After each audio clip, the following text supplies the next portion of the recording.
Akenya nĩmaingĩrĩire Karangũ wa Muraya thutha wake kwĩra mũnene wa bũrũri William Samoei Ruto atĩ nĩarĩrio nĩ roho wamwĩra agũikara gĩtĩ-inĩ kĩa ũnene mĩaka 10 na rĩu tondũ Akenya matikĩonagio-ĩ nĩmanjĩtie kũmwĩkĩra tũbica nenda-inĩ na kũmũhe marĩtwa ta ũrĩa ngũmũthomera gũkũ comment section.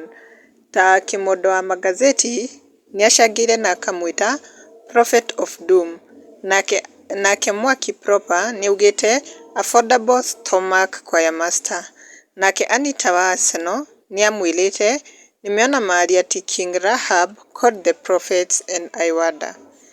Nake John Kamanda nĩacangĩire akauga prophet of stomach Rinae tutam ridria Libaconta tutams ridia oh yes.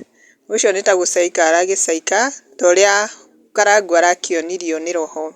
Nake Ngugi Isaac nĩacangĩire na akauga Holy Spirit brand ambassador himself.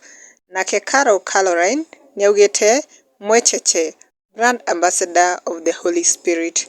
Nake Peter Shepherd nĩaugĩte our own true Warthog stomach hunter ambassador of broad-based marriage women rep Sugoi.